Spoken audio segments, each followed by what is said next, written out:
बच्चों, आज मैं आपको एक कहानी सुनाने वाली हूँ। कहानी का शीर्षक है गणेश जी का जन्म। एक दिन माता पार्वती कैलाश पर्वत पर अकेली बैठी थी। उन्होंने पूरे शरीर पर उपटन लगाया था। कुछ देर बाद माता पार्वती ने वह उपटन उतारकर उसमें से एक बालक का स्वरूप तैयार किया और फिर बालक का स्वरूप तैयार करने पर उन्होंने मंत्र उच्चार करना शुरू किया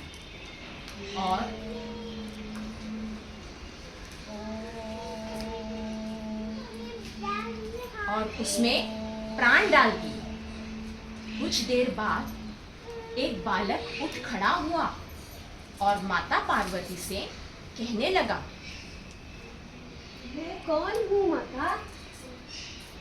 मेरे पुत्र गणेश हो तुम, मेरे पुत्र गणेश।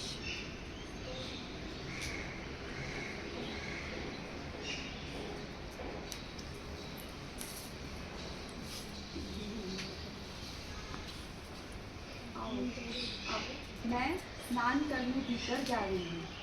किसी को भी अंदर आने मत देना। आप इधर खड़े रह के मेरी आज्ञा का पालन करना।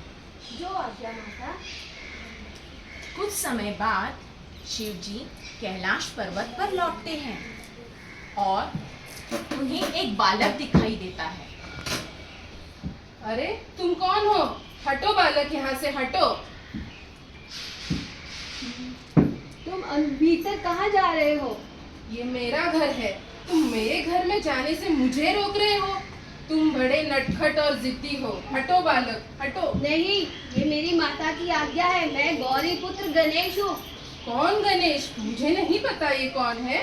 हटो। नहीं नहीं, तुम भीतर नहीं जा सकते। तुम बड़ी उद्दंडता से बात कर रहे हो। तुम मेरी आज्ञा का पालन नहीं कर रहे हो। हटो बालक।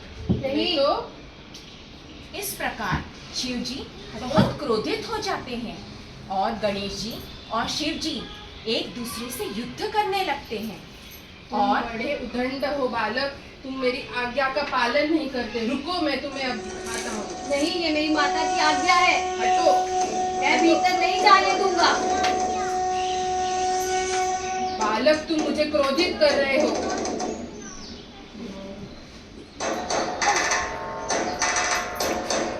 हटो बालक, तुम मुझे क्रोध मत दिलाओ।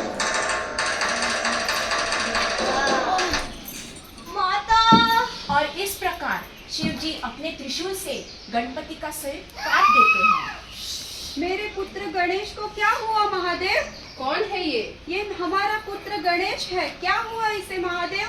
उसे कैसे भी करके जीवित कीजिए महादेव। ये हमारा पुत्र गणेश है। मुझसे बहुत बड़ी गलती हो गई। अब क्या कर सकते हैं? फिर शिव जी अपने सेवकों को आदेश देते हैं। शिव जी कहते हैं कि वो एक ऐसे बालक का सिर लाए जिसका मुख उत्तर दिशा पे हो और जिसकी माँ उससे पीट करके सोई हो। सेवक यहाँ वहाँ बालक का सिर देखते हैं परंतु उन्हें कुछ नहीं मिलता। अन्यथा वो हाथी का सिर ले आते हैं और वह सिर वो शिव जी को देते हैं।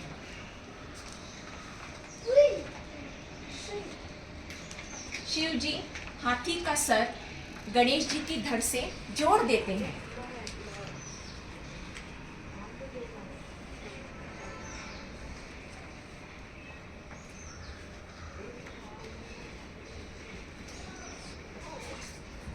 और इस तरह हाथी का सिर वो धड़ से जोड़ देते हैं और गणेश जी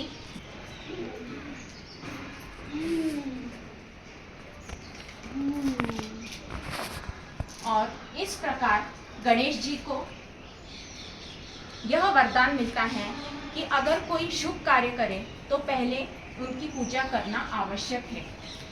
और उस दिन से गणेश जी विघ्नों को दूर करने वाले और शिव पार्वती के पुत्र के नाम से जाने जाते हैं। गणपति बप्पा मोरया, मंगल मूर्ति मोरया।